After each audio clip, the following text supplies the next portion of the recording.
Welcome back, everybody. This is Eric here with Iraq Veteran 8888.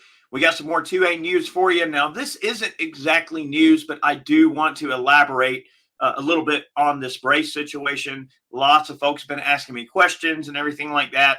And there's been so many people putting out content about this, and people are probably really confused about what exactly is going on. I do have an article from Ammo Land that I'm going to read that'll hopefully help a little bit, and I do want to elaborate and give some of my thoughts as well. Before we get started, I would like to thank our friends at CMMG for supporting our videos. If you're looking for anything in the AR world, they are the king of weird. They've got some awesome stuff going on, really great people. You guys are probably familiar with the Mutant, also known as the Mark 47. They've got a lot of neat hybrid systems that they do, such as their Descent and their other bufferless pistols and rifles that they make. They've got some great 22 conversion kits. They've got awesome accessories. Check them out, CMMG, and tell them we sent you over. All right, so we're going to get into this. I'm going to get right into this article here from Mr. John Crump over at AmmoLand. A federal judge stays the entire ATF pistol brace rule. Late Wednesday, a Texas-based federal district court judge issued a nationwide stay preventing the ATF from enforcing its rule on pistols equipped with stabilizing braces. The case, Brito versus ATF, challenged the factoring criteria for firearms with attached stabilizing braces rule.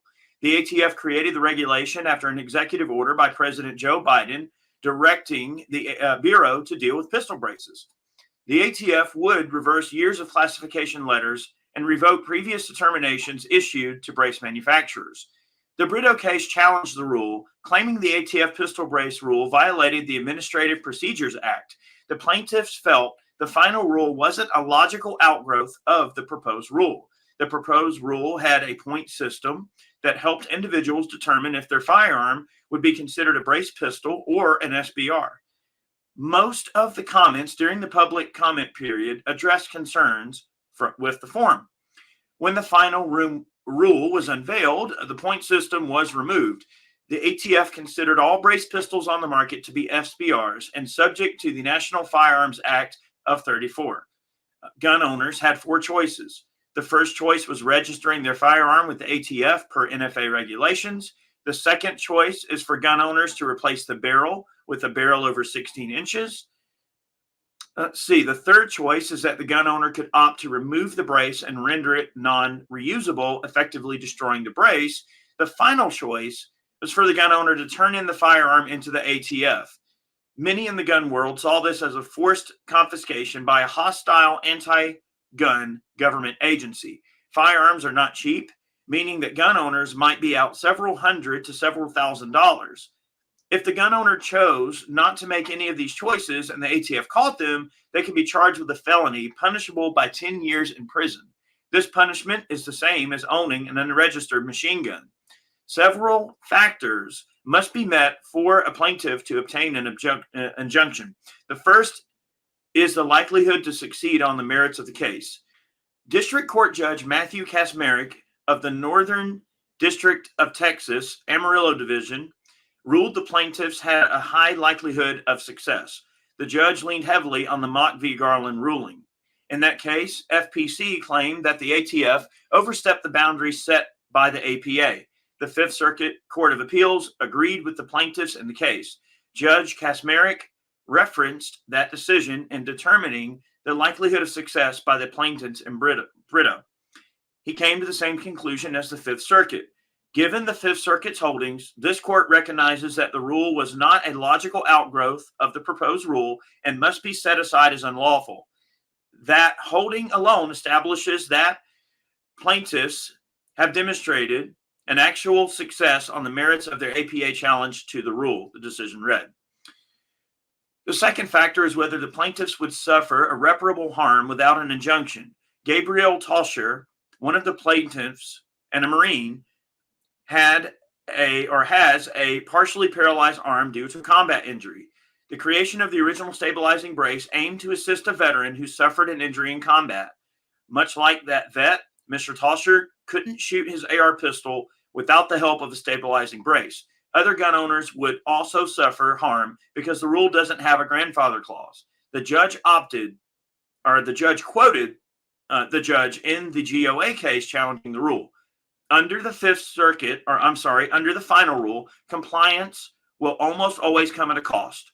When the Fifth Circuit sent Mock back to the district court, the court evaluated the irreparable harm, if any, that several private plaintiffs in the case would suffer. Because the Mock plaintiffs owned firearms and stabilizing braces that the final rule would classify as an SBR, the plaintiffs had no trouble establishing a substantial threat of irreparable harm in the form of non-recoverable compliance costs. The same is true here, the judge wrote. The final step to get an injunction is to prove that an injunction is in the public interest. The judge found that since the rule is not a logical outgrowth of the APA, it is most likely illegal. The government cannot use public interest to defend an unlawful rule. Therefore, the public interest falls on the side of the plaintiffs. Because of these reasons, Judge Kaczmarek stayed the rule in its entirety. The ATF is likely to appeal the decision. FPC, GOA, and SAF members were the only ones to whom the previous injunctions applied. Now, protection extends to everyone in the nation. Okay, so that's good. I mean, look, the courts are really handing out some doozies here, y'all. And it's actually a breath of fresh air.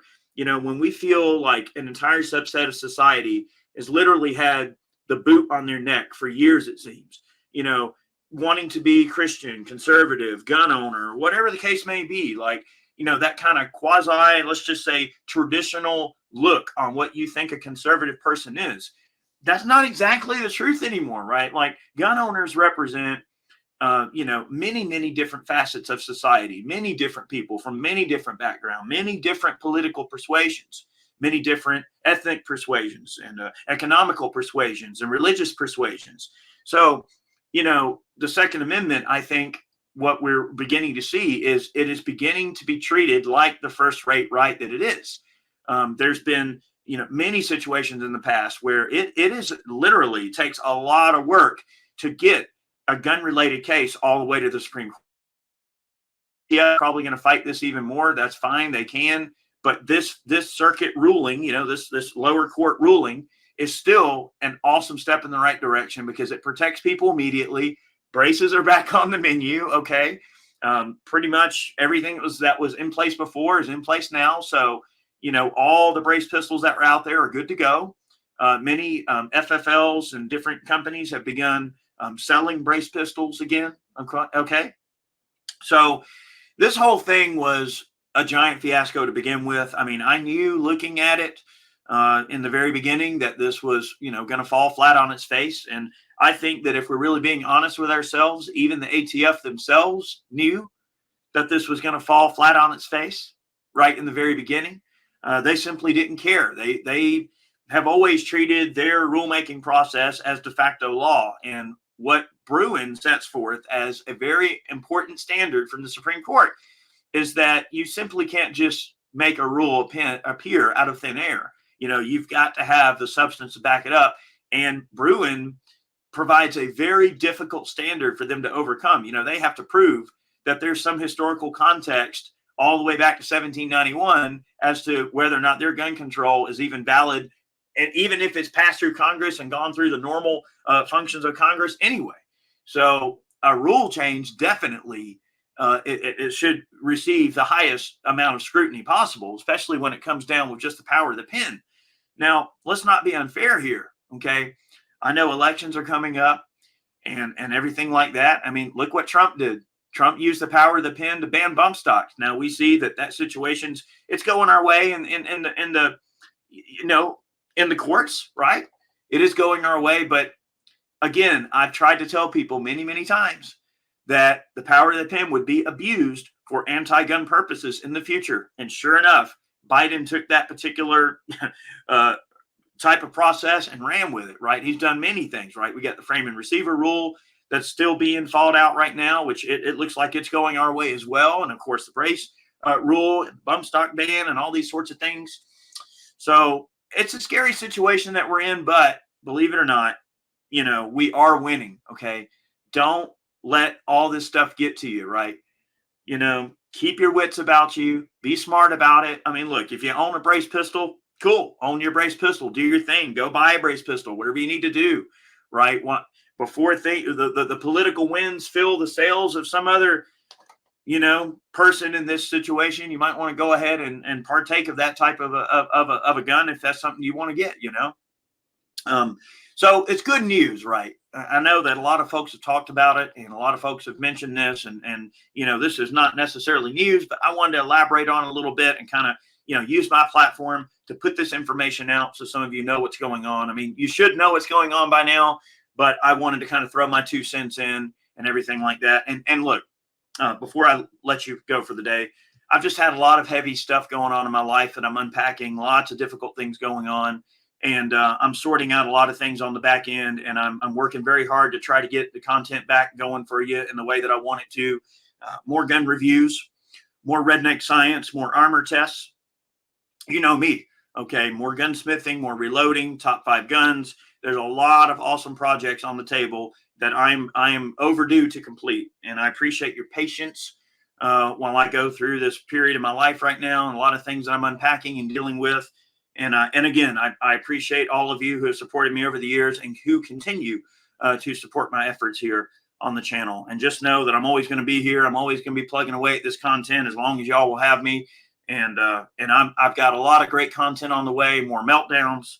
So the 2A updates are great.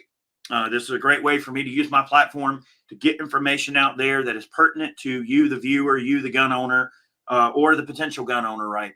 So I appreciate you being patient and understanding my situation. And, I hope you enjoy the videos. We have many more on the way. And I really, really appreciate your viewership over the years. It's been an awesome, awesome, awesome ride. And I'm looking forward to many more years of doing this. And I appreciate all of you. Have a great day. Many more videos on the way. And that is a great victory there on that brace situation, because I know that affected a lot of people. So I'm happy to see that this worked out well for us. But don't rest on your laurels, boys and girls. Always, always, always keep your ear to the ground and keep your hearts and minds open, and always pay attention to the next steps that are unfolding in front of us as we go. So many more videos on the way. We'll see you soon.